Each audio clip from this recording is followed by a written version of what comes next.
Ang pakahulugan pala rito ng Diyos ay ang pag-aalis niya ng mga bagay na kanyang niyanig upang manatili naman yung mga bagay na hindi niya niyanig. Imagine pati yung langit yayanigin niya. Kasi aalisin ng Diyos yan eh. Kaya yung mga saksi ni Jehovah, kawawa yan. May paniwala niya, hindi rin naman aalis itong lupa eh. Paniwala nila, ito rin lupang ito, hindi rin ito maaalis. Ha? Eh nagkakamali sila lang pagkalaki-laki. Bakit? Mas malaki pa sa central nila sa Amerika yung kanilang kamalian. Eh sabi ng Diyos eh, ipinangako niya, yayanigin niya, minsan pa, hindi lamang ang lupa, kundi pati ng langit. Ito'y pinakakahulugan, sabi ni Pablo, ng pag-aalis ng mga bagay na niyanig. Kaya yayanigin, ipinakikita ng Diyos, mapaparam ang mundong ito. Meron ba tayong ebidensya biblika? 22, pakinggan niyo sa 21 ng Apokalipsis. At nakita ko ang isang bagong langit at ang isang bagong lupa, sapagkat ang unang langit at ang unang lupa ay naparang, at ang dagat ay wala na. Tanyo, pinakita na kay San Juan yung mangyayari sa Apokalipsis eh. Nakakita ang wika ako ng isang bagong lupa at ng isang bagong langit. Bakit? Sapagkat ang unang langit at ang unang lupa ay naparang. The first heaven and the first earth nawala na. At wala na rin ang dagat. Tanyo, yung bagong lupa at bagong langit pala walang dagat eh. Itong dating lupa may dagat eh. At inyo, mabasahin ko. And I saw a new heaven and a new earth, for the first heaven and the first earth were passed away, and there was no more sea. Wala lang dagat. Eh, mga saksi niyo ba, mayroon pang dagat eh. At yun ang mangyayari, dagat-dagatang. Nakakaawa naman mga kapatid na saksi ni Jehovah, no? Sana mapakinggan nila ito. Niloloko sila ng mga Amerikano. Hindi raw mawawala. Ito mawawala nga eh. May sinabi ang Diyos eh. Kaya niya yayanigin ito, pati nga langit yayanigin niya para maintindihan ng tao na aalisin niya yung mga bagay na niyanig. Handa na kayo mga kapatid, malapit na ho yung yanigan na yan. Huwag kayo masyadong malibang. Lalo na yung mga nakakaintindi ng aral ng Diyos, huwag na kayong matakaw masyado sa pera, sa karangalan, sa babae, sa lalaki. Huwag na kayong masyadong matakaw sa mga bagay na makamundo. Panahon na ho para tayo magbago ng kaisipan. It is wise to be cautious. It is wise to believe on God or to believe God's word. Mas mabuting magtiwala tayo sa salita ng Diyos kaysa doon sa magbabaka sakali ka, hindi pa naman siguro, hindi pa naman, anong hindi pa? O palagay mo, hindi pa nga. Eh nakakatiya ka ba bukas, buhay ka pa? Eh ngayon natutulog ka lang, namamatay ka.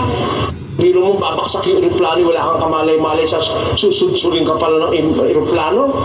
Natutulog eh, patay yung mag-anak na natutulog dahil sa sinudsud ng aeroplano eh. Kaya nga buti kami dun sa amin, swerte kami dati. Walang aeroplanong dumadaan eh. Eh ngayon, nagkaroon ng Clark International Airport. Naku, madalas na rin ang aeroplano ron. Kaya ang panalangin ko sa Diyos eh, sana pag natatapat sa bahay ko, eh wag naman sanang babaksak yung aeroplano, no? Sana doon tapat na lang ng bukid. Siyempre, naaalala mo yung mga mahal mo sa buhay. Kaya bago ko matulog, nananalangin ako sa Diyos eh. Diyos, bahala ka na po sa mga aeroplanong babaksak. Naintindihan na ng Diyos yun. Kasi, delikado ngayon ang buhay ng tao eh. Nasa bahay mo ikaw, hindi ka nakakatiyak. Papasukin ka ng mga may Armalite at i-sprayan ka, masakit ang tawag. Pati batang maliit pinapatay. O, di ba? Hindi ba kayo nakakapag-isip, mga kababayan? Ngayon, paglabas mo sa daan, di ka nakakatiyak, makakauwi kang buhay eh. Sasama ng tao ngayon eh. Napakasama na ho ng mundo. Hindi ka na nakakatiyak. Hindi ba kagaya nung araw? Nung araw na bata ako, magsasampay si nanay, ano? Halimbawa, 3 araw hindi naglaba, maglalaba, tapos mag-a-army roll. Nung araw, uso yung pantalo na yung kulay puti, na na ina-almirol at nakakahiwa ang piston, yung bang matigas na matigas sa almirol. Nako, nakahilera yon. 6 kaming magkakapatid na lalaki, 2 babae. Kaya nakahilera yung aming mga puti. Isampay mo ron. Kahit hindi mo kunin sa gabi, kahit bukas mo pa kunin, hindi mo mawala yun. Ngayon, magsampay ka, pagkatalikod mo, wala na yun, ano? Hindi na kagaya nung araw. Nung araw, ang mga bahay, walang ano, tingnan niyo yung bahay dito, yung dito sa tabi natin, historical house na ito rin sa Quiapo eh. Wala akong mga rehas-rehas yan. Wala. Dati. Ngayon, bakit may rehas? Ngayon yun ang rehas, nagpapatuto kung anong klaseng panahon tayo meron eh. Biro mo ang isang bahay, may rehas na, may alarm pa, may security guard pa, may kuryente pa bakod. Bakit? Nagpapatuto yun, talagang critical na ang ating panahon. Ewan ko kung hindi pa kayo naliligalig. Ako nga mga kababayan, alam nyo, kung ako lang ho may pera, hanggang Amerika, magpapadala ko ng programa sa telebisyon. Kung may pera lang ako. Kasi po, nalilibang masyado ang mga tao eh. Kahit saan, basta mararating ko, kung may pera ako, lahat ng channel sa TV, makita nyo. Wala naman kasi kung planong yumaman, magtayo ng mansyon, wala. Basta meron akong kapirasong kwarto, okay na yun. Hindi ako nangangarap tumira sa palasyo o sa magandang bahay. After all, masusunog lahat yan eh. Tutunaw lahat yan eh. Hindi niya nabasa sa pasyon yun. Kaso binabasa niya ata, hindi mo kayo naniniwala eh. Marami ngayon na gumon sa pera eh. Ha? Pero pagkalinggo, nasa simbahan yun. Yaman-yaman, mag-aabuloy sa simbahan, 100, 1,000. Pero yaman, para sa kanya, malaki na yun eh. Yun ang preparation niya sa pagdating ni Lord. Mag-aabuloy siya ng sukli. Ang yayaman, nakikita ko eh. Yun ang preparation niya. Nag-iipon siya ng kayamanan sa langit nun. Kasi utos ni Kristo, mag-ipon ka ng kayamanan sa langit. Gusto ko ikaw makaipon ng kayamanan sa langit, brother.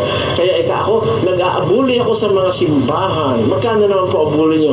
100. Sabi ko, matatagal lang kayo yumaman pagka 100 lang ang ulog mo. Pag naka-1 taong ka, 100 a week, magkano yun? 5,300 lang yun, mayaman ka na ba nun? Isang sipon lang yun, kulang pa sa antibiotic yun eh. Di ba? Mayaman ka kung magbigay ka para sa simbahan, 100 lang. Di ba? Simbahan mo naman yun eh. Yun ang patutoo na ang tao hindi masyadong cautious. Basta gusto nila dumami pera. Sa bangko, kung magulog sila, milyon-milyon. Nakadeposito, mga alahas, yung mga safety deposit boxes niyan, meron diyang mga dollars, may mga alahas na pagkalalaki ng bato, mga titulo ng lupa. Yan, ilang panahon na lang ang mangyayari dyan. Uulan mula sa langit. Anong ulan? Ulat apoy na masakit, sa lupa'y halos tumakit. Binabasa yan pag mahal na araw. Pero hindi nila pinapansin yun. Matagal pa naman siguro yan, Lord. Gusto ko pa kasing yumaman pang mas mayamang. Kasi pag ang tao milyonaryo na, ang gusto naman maging bilyonaryo naman siya. Pag bilyonaryo naman, gusto na maging trilyonaryo na eh. Pagka naman trilyonaryo na, gusto pang maging... pagka trilyonaryo ka na, hindi mo naman mauubos na yun eh, no?